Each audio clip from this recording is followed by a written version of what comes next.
इस संसार में दुखी सब ही, लेकिन सबसे बड़ा दुख होता है शरीर का। अगर हमारा शरीर सही है तो हम सर्व सुखी हैं, अगर शरीर में कोई रोग है तो हमसे बड़ा दुखी कोई नहीं है।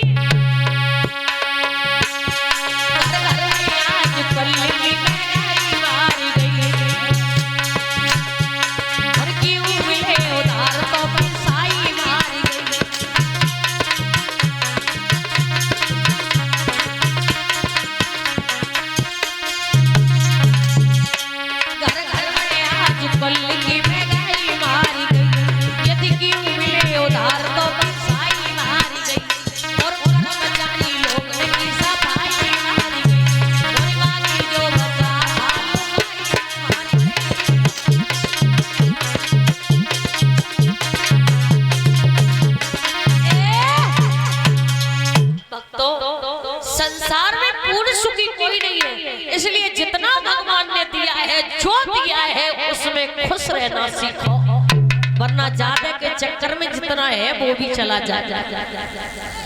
भक्तों, आज आत्मदेव ब्राह्मण जो है मरने के लिए जंगल में जा रहे हैं। किसके लिए? एक संतान के लिए। जैसे ही जंगल में पहुंचे, नेत्रों को बंद किया, कुआं में जैसे ही गिरना चाहा, एक संत महात्मा जी ने हाथ को पकड़ लिया और कहा, ब्राह्मण देव कौन हो और मरना क्यों चाहते हो? बोले, बाबा जी विवाह को बहुत समय हो गया, कोई संतान नहीं, मेरी जो पत्नी है वो बहुत रो रही है, इसलिए मैंने विचार किया कि जब कोई संतान नहीं है तो ऐसे जीवन से तो मर जाना अच्छा है। संत महात्मा बोले, अगर कोई संतान नहीं है तो तुम मर जाओगे? बोले, हाँ। अरे जब संतान ही नहीं है, हमारी इस बुढ़ापे में सेवा कौन करेगा? बोले, अगर बुढ़ापे में सेवा संतान ने नहीं की फिर कहाँ जाओगे? बोले, कोई बात नहीं, लेकिन हमारे घर में संतान पैदा हो जाए।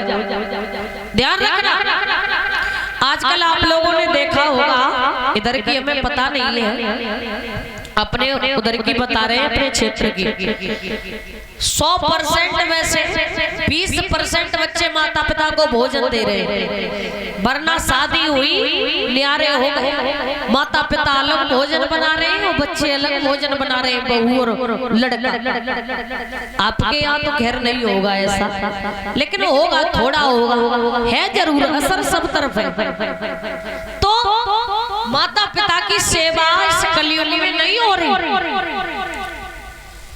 क्योंकि माता पिता जो होते हैं उनके लिए अगर हम इस खाल को उतार करके जूता बनवा देना और उनको पहना दे, फिर भी हम उनका कर ज्यादा नहीं कर सकते। प्रधान जी, माता पिता हमारे लिए जो कर सकते हैं हम उनके लिए कभी नहीं कर सकते, लेकिन फिर भी बच्चे माता पिता की सेवा नहीं करते।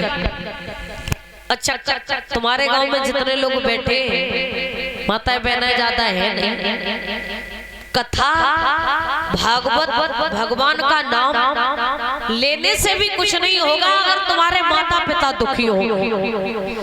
अगर जिन्होंने जन्म दिया वही दुखी है तो भगवान हमारे लिए क्या कर सकते हैं? भगवान भी सोचेंगे कि जिसने तुझे पैदा किया तू उसका नहीं हुआ तो मेरा क्या होगा? तो प्रधान जी, पानी आ रहा है, क्या किया जाए? एक भजन बोलो, उसके बाद में आरती प्रसाद, कल से समय से कथा हो, क्या